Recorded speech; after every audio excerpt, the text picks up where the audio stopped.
Hello everybody, welcome back once again to Various Oddities Showcase, and there has been a whole bunch going on, it would seem.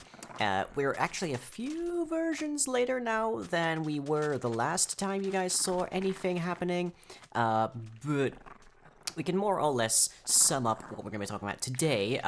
There's a whole ton in the more recent versions compared to, like, a year or so ago, which I think was when more or less the last version came out.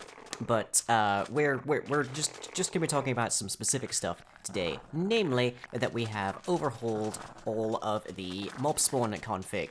So let's have a quick look at that, shall we? Previously, the mob spawn config was set as two different values for every single oddity, so that was a list of integers and a list of strings that defined their biomes and what the weights were, as well as their group sizes and all that sorts of thing, and it was one group size for every single biome they could be part of, and it was convoluted and difficult to understand, so we have substantially overhauled it.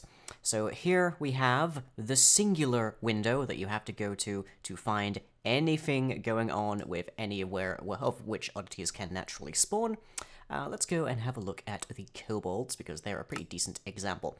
So, before, you had to have Biomes of Plenty installed, and then it would generate, but it was weird in how it did it. That's now been fixed. Biomes of Plenty just generates in here naturally. And we can also see that these are groupings of 3 individual values. So we have Minecraft Desert here, that is a namespace referring to the vanilla desert biome. We then have the number 400, which is the spawning weight of that particular mob. And we have the group size here as a 6, pretty much uniformly. But you can change that up to be they spawn more abundantly in some biomes than others. For instance, maybe only 1 kobold spawns at a time inside of, say, a swamp, whereas, like, 12 or so spawn in a desert or something. You have that control.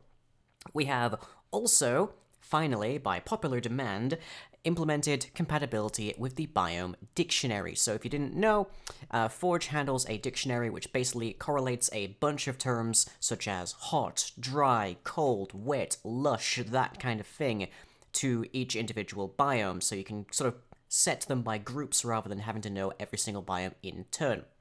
In the case of kobolds, we have specifically said that not only do they have these particular biome weights, but every hot, dry, and sandy biome, as to say all 3 of those, and anything else that happens besides, has a weight of 400 and a spawn rate of 6, which means it will be added to any mod, like, specific biomes that might come up, such as the lush desert down here. Now, the way that this is done is that you can put any number of terms, and as long as there is this semicolon between them, it will add them together, so that each biome that this is applied to must have all of the terms. If it's just the one term, then it'll be just following that one term, so we just had hot, for instance, we would get the never as well, but we also want hot, dry, and sandy, and that will give us pretty much all the deserts. And you can put these in any order, but this is collated at the end and then applied, so if there is a biome that is caught by both, say, Minecraft Desert as well as Hot, Dry, Sandy, then you'll only get the last one in the list that actually referenced that particular biome. So, for instance, if I said that this was a weight of 200 and a spawn weight, and like a group size of 4, then this would get overruled in the case of Minecraft Desert by down here. So, if this was after, on the other hand, it would override Minecraft Desert.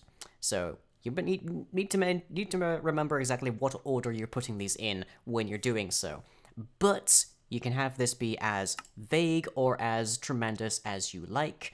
Velociraptors, I think, are down here with dense jungle as well, and then Minecraft jungle over there. So any modded jungles it gets applied to as well, but we can change it specifically for the Minecraft jungle and as such. And as before, there's a couple, like the Nether Golem and the Tyrannosaurus, that don't have any settings by default, because these are very dangerous things, and the Nether Golem still spawns just naturally inside of the Nether, inside of the Nether fortresses. That's a different thing that's related to structure spawn lists, which is distinct and a little harder to control, but here, nonetheless. But, yeah, we've got hot, dry, sandy, we have forest here as a singular identifier. We also have mountains and rares. We have a whole bunch going on, suffice it to say. I think scorpions are down here as well, hot, dry, sandy, and hot, dry, mesa as well. And a number of oddities used to have specific blocks that they could spawn on. We have removed that. so that you can just have a more control over exactly where they are spawning from and the like. But other than that, hope you've enjoyed. Hope that gets you excited, because I know people have wanted that for a long while. And happy Pride from the Kobolds. Bye, everybody. This video was brought to you through the support of my patrons, whose souls are bound to my will in a mutually beneficial pact from which my influence over mortal affairs grows stronger by the day. To forge your own Faustian bargain in exchange for cool rewards and bonus content, look within your browser at patreon.com/lying.